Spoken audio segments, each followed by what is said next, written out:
The pain teacher is always increasing awareness. It's quickening consciousness. You know, if you hit your finger with a hammer, you're usually a lot more of where your fingers are at after that. Anytime I've hurt myself, be it in sports or any way, I've always become almost hyper aware. Okay, I've got to be conscious of that, because that, like, going through a divorce should make you conscious of what led to the divorce. And if it doesn't, you're going to do it again because you're still not paying attention to your 50% of the creative process. So I think the pain is always the outcome of beliefs and actions and choices. Like choices, beliefs lead to choices, and choices lead to actions, and actions lead to results. That's the law of karma, really. Action, reaction. So if a person can pay attention to things like, okay, this is the third time I've been through a divorce. And interestingly, all three women said the same stuff about me. You don't pay attention. You're too self-absorbed. You don't care about your children. All you care about is work. You know, whatever. There's a pattern. And I've watched this, you know, I've coached countless people through relationship problems because they're almost always involved in people's diseases and health problems. And so at some point you start to get to the point where you're getting enough feedback, you have to decide, am I willing to look at me, or am I just going to keep projecting it outward? So, but Jung really hit the bullseye when he said, your unconscious will continue to meet you on the outside in the events of your life until you meet it on the inside, and you will call it fate. So when we realize that, like, most people are very unconscious to how much creative power they have. And one of the ways I help my patients wake up to this, and my clients, is I say, look, you know, because they'll come to me in often a very bad state, and they'll, you know, this is wrong, my health's wrong, my relationships are all screwed up, you know, I got financial problems, whatever. And I'll say, you know, what I'd like you to do is look at this. I say, you know, how bad is your spousal relationship right now out of 10? It's a 9.5. How bad is your financial situation? It's 8.5 out of 10. So I try to give them a rating scale. And I say, well, if you could create the opposite out of each of that, and your financial state was an 8.5 out of 10 positive, and your relationship was a 9.5 out of 10 positive, would you be happy? Well, of course I would, they say. I say, well, do you realize that all you need to do is use the same exact creative agency and the same level of effort that you've used to create what you don't want, to create what you do want? But you've got to get clear on it, and you've got to get the discipline, and then you've got to stop watching for what's getting in the way of you creating what you want. And that's the beginning of shadow work. You've got to start paying attention. So people say, well, how do I see that? I say, well, the first thing you can do that anybody can do, and this is, the Sufis teach this. If you were ever to go into teaching with a Sufi master, one of the first things they do is have you start carrying around a notebook and writing every judgment that comes through your head against yourself, against others, against anything. And so the beginning of shadow work is just to start watching the unconscious percolation. Somebody that's overweight walks by and you hear yourself inside say, what a fat fuck, you know? And then I always would say, do you realize if God is God that you are looking at God? If God is God, there can't be anything else here. Doesn't require a whole lot of rationality. I mean, either that or you just don't understand what the word God means.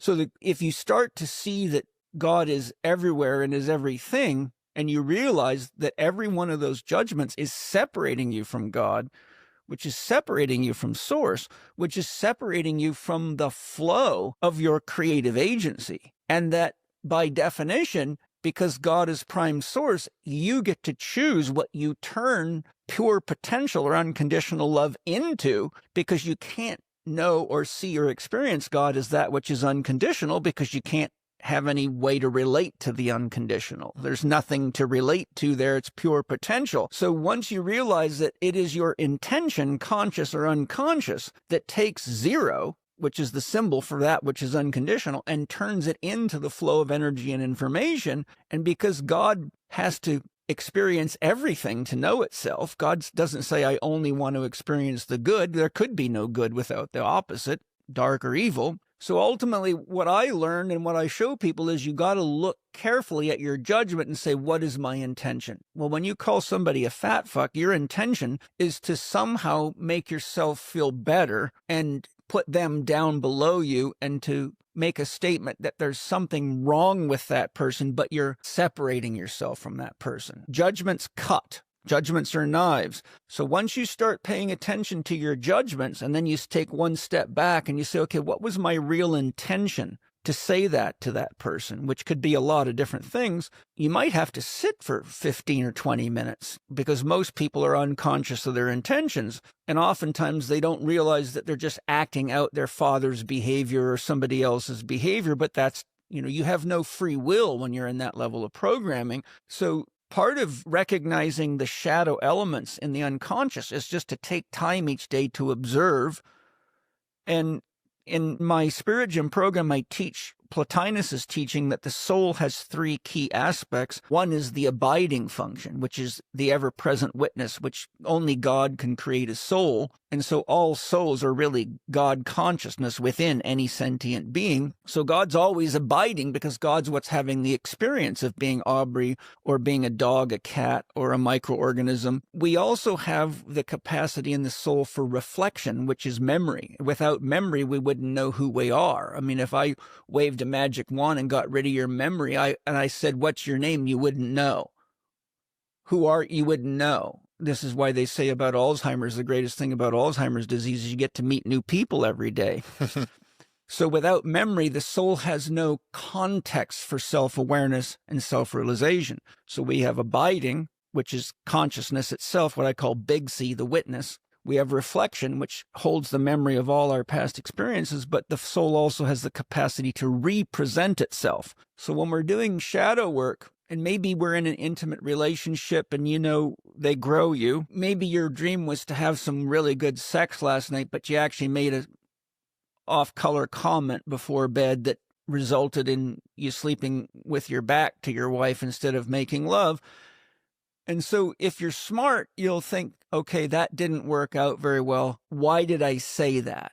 It was so childish and unnecessary. It didn't make anything better between us. You have to say, why did I do that? Right? So you just start to become more aware, and you see, all it took is one little snide or sarcastic comment to put a poke where it didn't need to be, to create separation. And so then you can see, rewind the tape. What if I said, honey, you sure are beautiful, and I cannot wait to just eat you alive?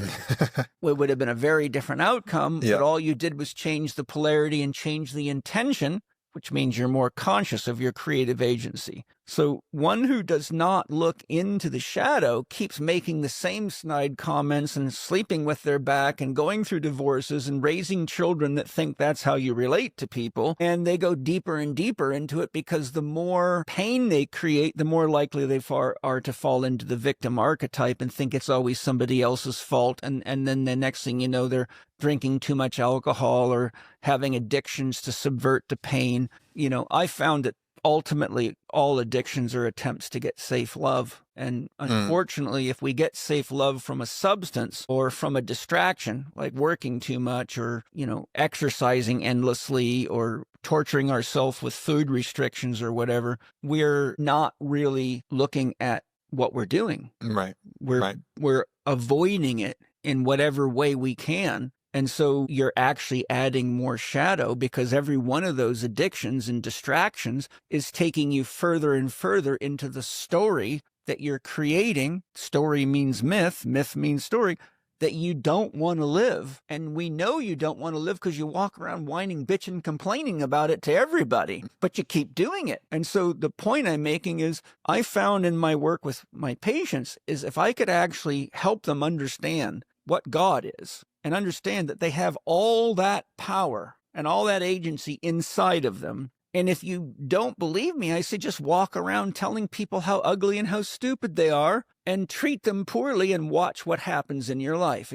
I'll give you one day for the experiment. And then go around and hug people, find things beautiful to say about them and inspire them, and watch how quickly your life changes. And then with one day of negative and one day of positive, now look back on your life and just tally up. How many days did I create love and joy and harmony and offer it to others because I had already created it in myself? And how many days did I just recapitulate the very people that drove me crazy as a child? And most people now become very aware of a shadow, and it's not so shadowy anymore. Now it's the question of, are you willing to do the work to peel the layers? And so I built a structure to show you how to begin real shadow work and where to look, because I know where most of the problems come from, because I've been doing this for 41 years and I had to do it for myself, and I still do every day.